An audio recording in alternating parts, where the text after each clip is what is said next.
हरियाली और मूसलाधार बारिश के लिए राजस्थान के चेरापूंजी के रूप में विख्यात वागड़ अंचल बांसवाड़ा डूंगरपुर में भी अरावली पर्वतमाला का काफी हिस्सा मौजूद है। यहाँ ऊंची पहाड़ियाँ, चोटियाँ और टीलेनुमा श्रृंखलाएं हैं। 100 मीटर से कम ऊंचाई वाले भूभाग को अरावली पर्वत श्रृंखला का पहाड़ न मानने की व्याख्या को लेकर बहस छिड़ी है। बांसवाड़ा जिले के इकोसिस्टम को लेकर भी स्थानीय लोग और पर्यावरणविद चिंता में हैं। यदि अरावली की इन पहाड़ियों से छेड़छाड़ हुई तो ये हरा भरा अंचल मरुस्थल में तब्दील हो सकता है।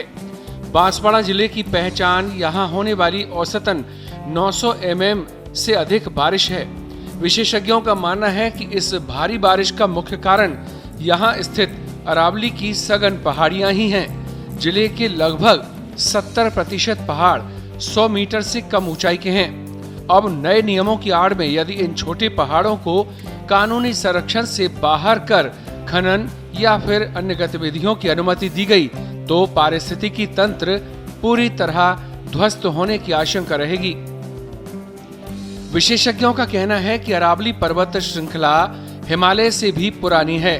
अरावली का कठोर भाग नहीं होता तो हिमालय नहीं बनता।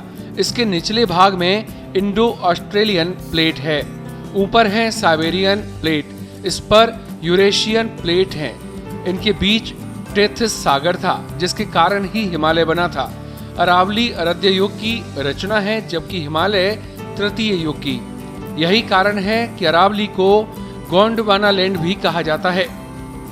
फैक्ट फाइल: 692 किलोमीटर कुल लंबाई अरावली की। 550 किलोमीटर लंबी अरावली श्रृंखला राजस्थान में। 353.7 किलोमीटर क्षेत्रफल है बांसवाड़ा में इस रेंज का। 8% भूभाग पर बांसवाड़ा जिले में सिर्फ अरावली। 40 से अधिक पहाड़ों का अरावली रेंज में सामरिक महत्व। थार के रेगिस्तान को रोकने वाली दीवार। अरावली पर्वतमाला केवल पत्थर के ढेर नहीं बल्कि थार मरुस्थल के विस्तार को रोकने वाली एक प्राकृतिक दीवार है। यह पश्चिम से आने वाली गर्म और शुष्क हवाओं को रोककर पूर्वी राजस्थान और मध्य भारत को रेगिस्तान बनने से बचाती है।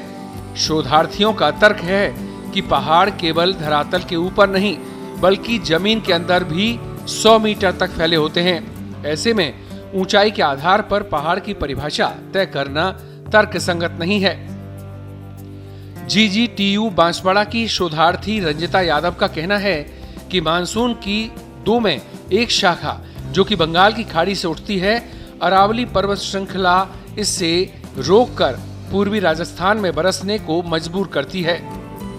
GGTU बांसवाड़ा की ही एक अन्य शोधार्थी कुसुम मीणा का कहना है कि अरावली के साथ छेड़छाड़ हुई तो राजस्थान, पंजाब और गुजरात सबसे पहले रेगिस्तान बनेंगे। पहाड़ जमीन के अंदर भी गहराई तक होते हैं। केवल ऊंचाई देखकर उन्हें संरक्षण से बाहर करना घातक है। वहीं MLSU उदयपुर के सेवानिवृत्त आचार्य प्रोफेसर PR व्यास का कहना है कि अरावली की मुख्य धाराओं के किनारे मानव सभ्यता का उद्भव हुआ। महल, गढ़, मंदिर और हजारों वर्ष पहले बने देवालय आदि आज भी इसके गवाह हैं। अरावली का उद्भव प्री कैम्ब्रियन युग में हुआ है। यहाँ की आग्नेय चट्टानें सामरिक महत्व रखती हैं।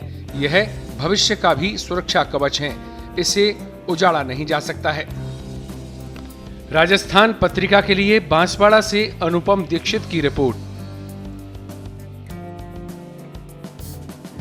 देश दुनिया की ताजा खबरें और वीडियोस के लिए अभी डाउनलोड करें पत्रिका ऐप।